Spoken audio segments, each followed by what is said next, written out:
Hello friends, welcome to my channel. ನಾನಿವತ್ತಿನ ವಿಡಿಯೋದಲ್ಲಿ chilli chicken ಹೇಗೆ ಮಾಡೋದು ಅನ್ನೋದನ್ನು ಹೇಳ್ಕೊಡ್ತಾ ಇದ್ದೀನಿ.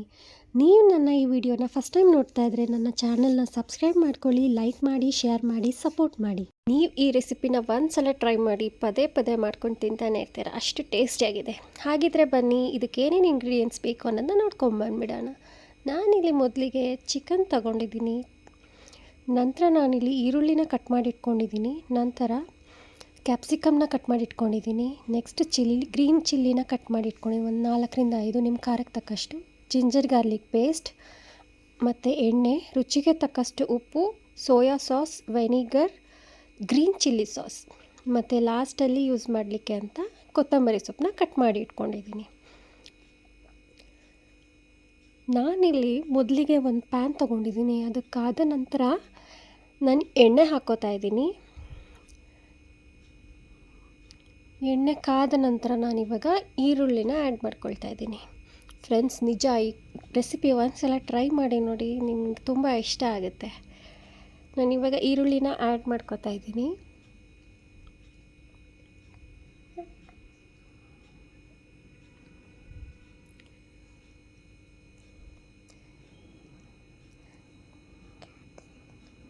ಈರುಳ್ಳಿನ ಆ್ಯಡ್ ಮಾಡಿದ ನಂತರ ಇದು ಚೆನ್ನಾಗಿ ಫ್ರೈ ಆಗಿ ಗೋಲ್ಡನ್ ಬ್ರೌನ್ ಆಗಬೇಕು. ಗೋಲ್ಡನ್ ಬ್ರೌನ್ ಆಗೋವರೆಗೂ ನಾನು ಇದನ್ನು ಚೆನ್ನಾಗಿ ಫ್ರೈ ಮಾಡ್ಕೊಳ್ತಾ ಇದ್ದೀನಿ. ಈ ರೆಸಿಪಿ ಮಕ್ಕಳಿಗೆ ಕೂಡ ತುಂಬ ಇಷ್ಟ ಆಗುತ್ತೆ. ನೀವು ಸ್ವಲ್ಪ ಖಾರ ಕಡಿಮೆ ಹಾಕ್ಕೊಂಡ್ರೆ ಮಕ್ಕಳು ಕೂಡ ತುಂಬ ಇಷ್ಟಪಟ್ಟು ತಿಂತಾರೆ, ಅಷ್ಟು ಚೆನ್ನಾಗಿರುತ್ತೆ ಈ ರೆಸಿಪಿ. ಒಂದು ಸಲ ಟ್ರೈ ಮಾಡಿ ನೋಡಿ, ನನಗೆ ಹೇಗೆ ಬಂತಂತ ಕಮೆಂಟ್ ಸೆಕ್ಷನಲ್ಲಿ ಹಾಕಿ. ಇದು ಟಿಲ್ ಗೋಲ್ಡನ್ ಬ್ರೌನ್ ಆಗೋವರೆಗೂ ನಾನು ಇದನ್ನು ಫ್ರೈ ಮಾಡ್ಕೊಳ್ತಾ ಇದ್ದೀನಿ. ನೆಕ್ಸ್ಟ್ ನಾನು ಇದಕ್ಕೆ ಗ್ರೀನ್ ಚಿಲ್ಲಿ ಹಾಕೋತಾ ಇದ್ದೀನಿ. ನಾನಿಲ್ಲಿ ಖಾರಕ್ಕೆ ತಕ್ಕಷ್ಟು ತೊಗೊತಾ ಇದ್ದೀನಿ. ನಮ್ಮ ಮನೇಲಿ ಮಕ್ಕಳಿರೋದ್ರಿಂದ ಅವ್ರು ಜಾಸ್ತಿ ಖಾರ ತಿನ್ನಲ್ಲ, ಆದ್ದರಿಂದ ನಾನು ಸ್ವಲ್ಪ ಖಾರ ಕಮ್ಮಿನೇ ಹಾಕ್ಕೊಳ್ತಾ ಇದ್ದೀನಿ.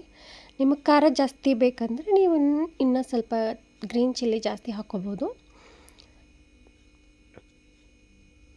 ಇದು ಕೂಡ ಸ್ವಲ್ಪ ಹೊತ್ತು ಫ್ರೈ ಮಾಡ್ಕೊಳ್ತಾ ಇದ್ದೀನಿ. ಫ್ರೈ ಮಾಡ್ಕೊಂಡಿದ್ದ ನಂತರ ನಾನಿವಾಗ ಕ್ಯಾಪ್ಸಿಕಮ್ನ ಹಾಕ್ಕೊಳ್ತಾ ಇದ್ದೀನಿ. ನಾನು ಇದರಲ್ಲಿ ಒಂದು ಅರ್ಧ ಕ್ಯಾಪ್ಸಿಕಮ್ನ ಕಟ್ ಮಾಡಿ ಇಟ್ಕೊಂಡಿದ್ದೆ, ಅದನ್ನು ಇವಾಗ ನಾನು ಆ್ಯಡ್ ಮಾಡ್ಕೊಳ್ತಾ ಇದ್ದೀನಿ. ಈ ರೆಸಿಪಿಲಿ ಮೇನ್ ಇಂಗ್ರೀಡಿಯೆಂಟ್ ಅಂದರೆ ಇದೇ ಕ್ಯಾಪ್ಸಿಕಮ್. ಇದರ ಸ್ಮೆಲ್ಲಿಂದನೇ ತುಂಬ ಇಷ್ಟ ಆಗುತ್ತೆ. ಈ ಸ್ಮೆಲ್ಲು ಆ ಚಿಲ್ಲಿ ಚಿಕನಲ್ಲಿ ಒಳ್ಳೆ ಫ್ಲೇವರ್ ಕೊಡುತ್ತೆ ಇದು, ಆದ್ದರಿಂದ ನಾನು ಇದನ್ನು ಯೂಸ್ ಮಾಡ್ತಾಯಿದ್ದೀನಿ.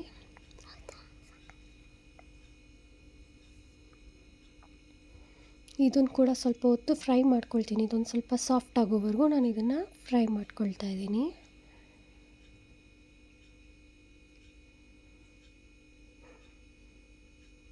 ನಾನು ಇದನ್ನು ಹೈ ಫ್ಲೇಮಲ್ಲೇ ಫ್ರೈ ಮಾಡ್ತಾಯಿದ್ದೀನಿ, ಯಾವುದೇ ರೀತಿ ಮೀಡಿಯಮಲ್ಲಿ ಇಟ್ಕೊಂಡಿಲ್ಲ. ಮತ್ತು ನಾನು ಚಿಕನ್ನ ಯಾವುದೇ ರೀತಿ ವಿಷಲಲ್ಲಿ ಹಾಕಿ ಕೂಗಿಸಲ್ಲ, ನಾನು ಹೀಗೆ ಮಾಡೋಕ್ಕೆ ಇದು ಮಾಡ್ತಾಯಿದ್ದೀನಿ. ನೋಡಿ, ಈ ಥರ ಕ್ಯಾಪ್ಸಿಕಮ್ ಫುಲ್ ಸ್ಮೂತ್ ಆಗೋವರೆಗೂ, ಫುಲ್ ಅಂತ ಅಲ್ಲದೆ ಇದ್ದರೂ ಹಾಫು ಸ್ಮೂತ್ ಆಗೋವರೆಗೂ ನಾವು ಇದನ್ನು ಫ್ರೈ ಮಾಡ್ಕೋಬೇಕು. ನೆಕ್ಸ್ಟು ನಾನು ಇದಕ್ಕೆ ಚಿಕನ್ನ ಆ್ಯಡ್ ಮಾಡ್ಕೊಳ್ತಾ ಇದ್ದೀನಿ.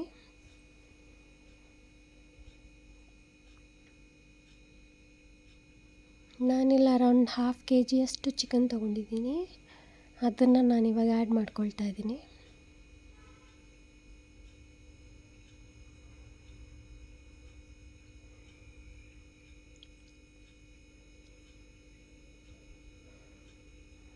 ನಾನು ಇದನ್ನು ಮಿಕ್ಸ್ ಮಾಡ್ಕೊಳ್ತಾ ಇದ್ದೀನಿ. ಮಿಕ್ಸ್ ಅಂದರೆ ಜಾಸ್ತಿ ಮಿಕ್ಸ್ ಮಾಡಿದರೆ ಎಲ್ಲ ಪೀಸಸ್ ಆಗಿಬಿಡುತ್ತೆ, ಸೊ ಇದು ನೋಡ್ಕೊಂಡು ಮಿಕ್ಸ್ ಮಾಡ್ಕೋಬೇಕು.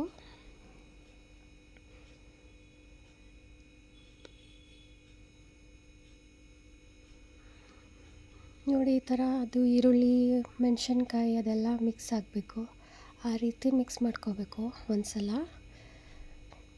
ಇನ್ ಕೇಸ್ ಆಗಿಲ್ಲ ಅಂದರೆ ನೀವು ಬೇಕಿದ್ರೆ ಅದನ್ನ ಕುಲ್ಕೊಳ್ಬೋದು.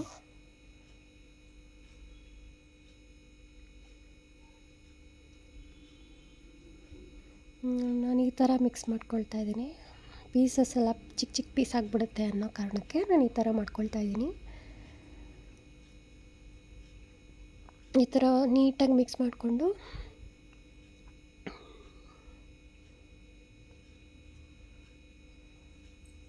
ಹಸಿ ವಾಸನೆ ಎಲ್ಲ ಹೋಗೋ ಥರ ಮಿಕ್ಸ್ ಮಾಡಿ ಫ್ರೈ ಮಾಡ್ಕೋಬೇಕು.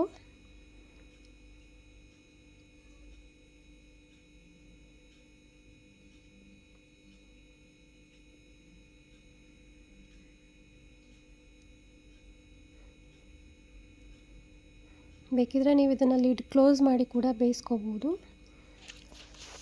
ನಾನಿವಾಗ ಲಿಡ್ನ ಕ್ಲೋಸ್ ಮಾಡಿ ಒಂದು 5 ಮಿನಿಟ್ಸ್ ಅಷ್ಟೊತ್ತು ಬೇಯಿಸ್ಕೊಳ್ತೀನಿ. ಅಂದರೆ ಅದು ಸ್ವಲ್ಪ ಸಾಫ್ಟ್ ಆಗೋವರೆಗೂ ನಾನು ಇದನ್ನು ಲಿಡ್ನ ಕ್ಲೋಸ್ ಮಾಡಿಕೊಂಡು ನಾನು ಇದನ್ನು ಮೀಡಿಯಮ್ ಫ್ಲೇಮಲ್ಲಿ ಇಟ್ಟು ಬೇಯಿಸ್ತಾ ಇದ್ದೀನಿ. ನೋಡಿ ಇವಾಗ ಬೆಂದಿದೆ, ಅಂದರೆ ಹಾಫ್ ಬೆಂದಿದೆ. ಮತ್ತು ನಾನು ಇದನ್ನು ಮಿಕ್ಸ್ ಮಾಡ್ಕೊಳ್ತಾ ಇದ್ದೀನಿ.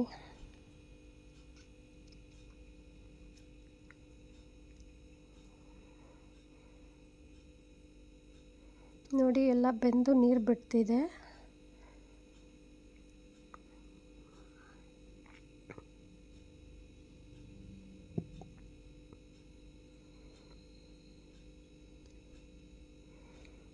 ನೀವು ಬೇಕಿದ್ರೆ ಅರಿಶಿನದ ಪುಡಿ ಹಾಕೋಬೋದು. ನಾನು ಇಂಗ್ರೀಡಿಯೆಂಟ್ಸಲ್ಲಿ ತೋರಿಸಿಲ್ಲ, ನಾನು ಇದನ್ನು ಸ್ವಲ್ಪ ಹಾಕೋತಾ ಇದ್ದೀನಿ.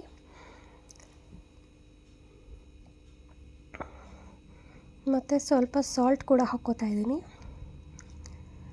ಅಂದರೆ ಇವಾಗ ಚಿಕನ್ ಬೇಯೋಕ್ಕೆ ಎಷ್ಟು ಬೇಕೋ ಅಷ್ಟು ಮಾತ್ರ ಹಾಕ್ಕೊಳ್ತಾ ಇದ್ದೀನಿ, ಇನ್ನು ಮಿಕ್ಕಿದ್ದು ನಾನು ಆಮೇಲೆ ಹಾಕ್ಕೊಳ್ತೀನಿ. ಇವಾಗ ಮತ್ತೆ ಎಲ್ಲ ನೀಟಾಗಿ ಮಿಕ್ಸ್ ಮಾಡ್ಕೊಳ್ಬೇಕು.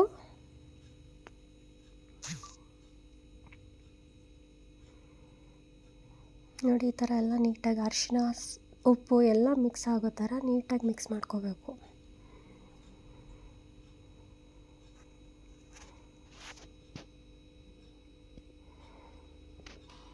ಮಕ್ಕಳಿಗೂ ಕೂಡ ತುಂಬ ಇಷ್ಟ ಆಗುತ್ತೆ ಈ ರೆಸಿಪಿ. ಯಾವುದೇ ರೀತಿಯ ರುಬ್ಬೋ ಅವಶ್ಯಕತೆ ಇಲ್ಲ, ಒಳ್ಳೆ ಟೇಸ್ಟ್ ಕೊಡುತ್ತೆ. ಒಂದ್ಸಲ ಟ್ರೈ ಮಾಡಲೇಬೇಕು ನೀವು. ಮಾಡಿ ಯಾವ ಥರ ಬರುತ್ತೆ ಅಂತ ನೀವು ಹೇಳಿ. ನೋಡಿ ಈ ಥರ ನೀಟಾಗೆಲ್ಲ ಮಿಕ್ಸ್ ಮಾಡ್ಕೋಬೇಕು.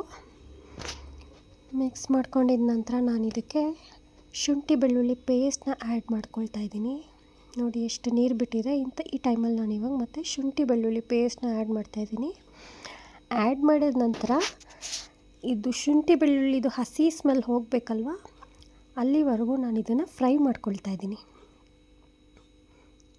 ಫ್ರೈ ಮಾಡ್ಕೊಂಡಿದ್ದಾಯಿತು. ಇವಾಗ ಗ್ರೀನ್ ಚಿಲ್ಲಿ ಸಾಸ್ ಹಾಕ್ತಾಯಿದ್ದೀನಿ. ನಾನು ಈ ಸಾಸಸ್ ಎಲ್ಲ ಅರೌಂಡ್ 1 ಟೇಬಲ್ ಸ್ಪೂನ್ ಅಷ್ಟು ತೊಗೊಂಡಿದ್ದೀನಿ ಅಷ್ಟೇ, ಜಾಸ್ತಿ ಆ್ಯಡ್ ಮಾಡ್ತಿಲ್ಲ. ನೆಕ್ಸ್ಟ್ ನಾನು ಸೋಯಾ ಸಾಸ್ ಹಾಕ್ಕೋತಾ ಇದ್ದೀನಿ.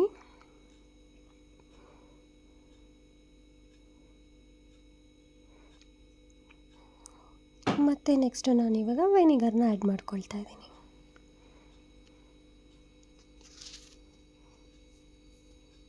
ಎಲ್ಲ ಆ್ಯಡ್ ಮಾಡಿದ ನಂತರ ನಾನಿವಾಗ ಮತ್ತೆ ಎಲ್ಲನೂ ಮಿಕ್ಸ್ ಮಾಡ್ಕೊಳ್ತಾ ಇದ್ದೀನಿ.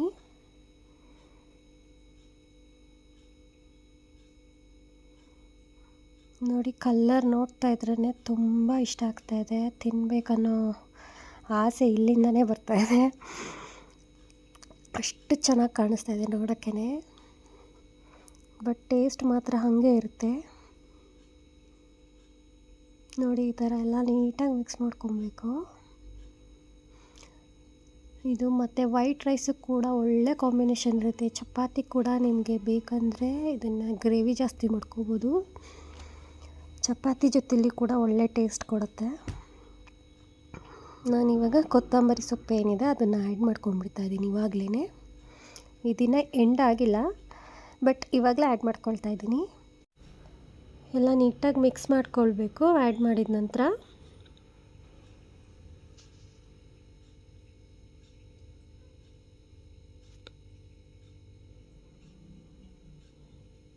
ನೋಡಿ ಈ ಥರ ಎಲ್ಲ ನೀಟಾಗಿ ಮಿಕ್ಸ್ ಮಾಡಿಕೊಂಡು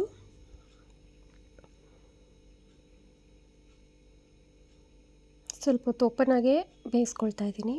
ಫ್ರೈ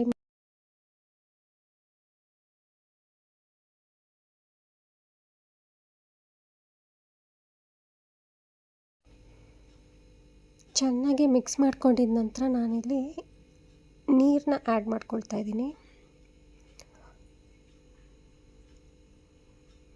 ನೀರು ಎಷ್ಟಿರಬೇಕಪ್ಪ ಅಂದರೆ ಇದು ಮುಳುಗುವಷ್ಟು ಮಾತ್ರ ಹಾಕ್ಕೋಬೇಕಾಗುತ್ತೆ ನೀರನ್ನ. ನೋಡಿ ನಾನು ಈ ರೀತಿ ನೀರು ಆ್ಯಡ್ ಮಾಡ್ಕೊಳ್ತಾ ಇದ್ದೀನಿ.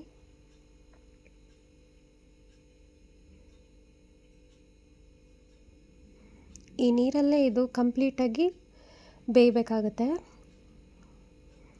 ಸೋಯಾ ಸಾಸು, ವೆನಿಗರ್ ಮತ್ತು ಕ್ಯಾಪ್ಸಿಕಮ್ದು ಫ್ಲೇವರ್ ಎಲ್ಲ ಆ ಚಿಕನಿಗೆ ಬೇಯ್ತಾ ಅದೆಲ್ಲ ಆ್ಯಡ್ ಆಗಬೇಕಾಗುತ್ತೆ.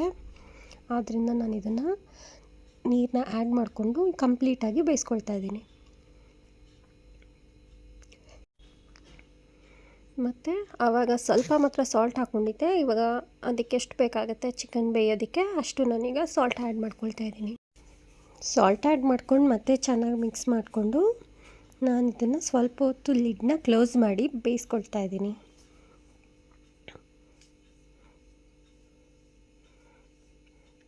ನೋಡಿ ಈ ರೀತಿ ಲಿಡ್ನ ಕ್ಲೋಸ್ ಮಾಡಿ ನಾನು ಒಂದು 5 to 10 ಮಿನಿಟ್ಸ್ ನಾನು ಇದನ್ನು ಬೇಯಿಸ್ಕೊಳ್ತಾ ಇದ್ದೀನಿ.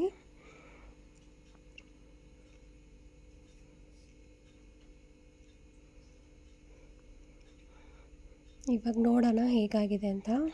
ಆಲ್ಮೋಸ್ಟ್ ಚೆನ್ನಾಗಿ ಬೇಯ್ತಾ ಇದೆ. ನಾನಿವಾಗ ಇನ್ನೊಂದು ಸಲ ಮಿಕ್ಸ್ ಮಾಡ್ಕೊಳ್ತಾ ಇದ್ದೀನಿ. ಮಿಕ್ಸ್ ಮಾಡ್ಕೊಂಡ ನಂತರ ನಾನು ಇದನ್ನು ಕ್ಲೋಸ್ ಮಾಡಿ ಬೇಯಿಸೋಕ್ಕೆ ಹೋಗಲ್ಲ, ಓಪನ್ನಾಗೆ ಬೇಯಿಸೋಕ್ಕೆ ಸ್ಟಾರ್ಟ್ ಮಾಡ್ತೀನಿ. ಏಕೆಂದರೆ ಅದು ನೀರೆಲ್ಲ ಬೇಗ ಇಂಗಬೇಕು. ಸೊ ಅದಕ್ಕೋಸ್ಕರ ನನಗೇನು ಮಾಡ್ತೀನಿ ಅಂದರೆ ಓಪನ್ನಾಗೆ ಒಂದು 5 ಮಿನಿಟ್ಸು ಬೇಯಿಸ್ಕೊಳ್ತಿದ್ದೀನಿ. ಮೀಡಿಯಮ್ ಫ್ಲೇಮಲ್ಲೇ ಬೇಯಿಸ್ಕೊಳ್ತಾ ಇದ್ದೀನಿ. ನಿಮಗೆ ಗ್ರೇವಿ ಎಷ್ಟು ಬೇಕಾಗುತ್ತೆ ಅಷ್ಟು ಮಾತ್ರ ನೀವು ಬೇಯಿಸ್ಕೊಳ್ಬೇಕಾಗುತ್ತೆ. ಇನ್ ಕೇಸ್ ನಿಮಗೆ ಗ್ರೇವಿ ಜಾಸ್ತಿ ಬೇಕಂದರೆ ನೀವು ನೀರು ಸ್ವಲ್ಪ ಇಂಗಕ್ಕಿಂತ ಮುಂಚೆನೇ ನೀವು ಇಳಿಸ್ಕೋಬೇಕಾಗುತ್ತೆ. ಇಲ್ಲ ನನಗೆ ಗ್ರೇವಿ ಬೇಡ ಡ್ರೈ ಬೇಕು ಅಂತಂದರೆ ನೀವು ಕಂಪ್ಲೀಟಾಗಿ ನೀರೆಲ್ಲ ಹೋಗೋವರೆಗೂ ನೀವು ಬೇಯಿಸ್ಕೊಳ್ಬೇಕಾಗತ್ತೆ. ಬಟ್ ಇದು ನಾನು ರೆಕಮೆಂಡ್ ಮಾಡೋದು ಹೇಗೆ ಅಂದರೆ ನಿಮಗೆ ಗ್ರೇವಿ ಇದ್ರೇ ತುಂಬ ಚೆನ್ನಾಗಿ ಒಳ್ಳೆ ಟೇಸ್ಟ್ ಕೊಡುತ್ತೆ.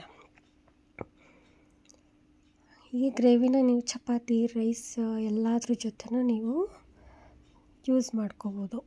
ಅಷ್ಟು ಟೇಸ್ಟ್ ಚೆನ್ನಾಗಿರುತ್ತೆ. ನೋಡಿ ಈಗ ಆಗಿದೆ. ನನಗೆ ಗ್ರೇವಿ ಬೇಕಿತ್ತು, ಅದಕ್ಕೋಸ್ಕರ ನಾನು ಸ್ವಲ್ಪ ಬೇಗನೆ ಇಳಿಸ್ಕೊಂಡೆ. ನೀರು ಸ್ವಲ್ಪ ಇರುವಾಗಲೇ ನಾನು ಇಳಿಸ್ಕೊಂಡಿದ್ದೀನಿ. ಸೊ ನನಗೆ ಇದು ಕಂಪ್ಲೀಟ್ ಆಗಿದೆ. ನಿಮ್ಗೆ ಇನ್ ಕೇಸ್ ಏನಾದರೂ ಡ್ರೈ ಬೇಕಂದರೆ ನೀವು ಇನ್ನೂ ಸ್ವಲ್ಪ ಹೊತ್ತು ವೆಯ್ಟ್ ಮಾಡಿ, ನೀರೆಲ್ಲ ಹೋಗೋವರೆಗೂ ವೆಯ್ಟ್ ಮಾಡಿ ಸ್ವಲ್ಪ ಡ್ರೈ ಆಗಿ ನೀವು ಯೂಸ್ ಮಾಡ್ಕೋಬೋದು. ನೋಡಿದ್ರಲ್ಲ ಫ್ರೆಂಡ್ಸ್, ಚಿಲ್ಲಿ ಚಿಕನ್ ರೆಸಿಪಿ ಹೇಗೆ ಮಾಡೋದು ಅನ್ನೋದನ್ನು. ಈ ರೆಸಿಪಿನ ನೀವು ಒಂದು ಸಲ ಮನೇಲಿ ಟ್ರೈ ಮಾಡಿ ನೋಡಿ ಹೇಗೆ ಬಂತು ಅಂತ ಕಮೆಂಟ್ ಸೆಕ್ಷನಲ್ಲಿ ಕಮೆಂಟ್ ಮಾಡಿ ತಿಳಿಸಿ. ಈ ರೆಸಿಪಿನ ನೀವು ಮಕ್ಳಿಗೆ ಮಾಡಿಕೊಡಿ, ತುಂಬ ಇಷ್ಟಪಟ್ಟು ತಿಂತಾರೆ, ನಿಜ ಹೇಳ್ತಾ ಇದ್ದೀನಿ. ಒಂದು ಸಲ ಟ್ರೈ ಮಾಡಿ ನೋಡಿ ಹೇಗೆ ಬಂತು ಅಂತ ಕಮೆಂಟ್ ಸೆಕ್ಷನಲ್ಲಿ ಕಮೆಂಟ್ ಮಾಡಿ ತಿಳಿಸಿ. ಇಷ್ಟೊತ್ತವರೆಗೂ ನಾನು ವಿಡಿಯೋ ನೋಡಿದ್ದಕ್ಕೆ thank you so much. Recipe ಹೇಗೆ ಬಂತು ಅಂತ ಕಮೆಂಟ್ ಸೆಕ್ಷನಲ್ಲಿ ತಿಳಿಸೋದನ್ನ ಮರಿಬೇಡಿ. Thank you.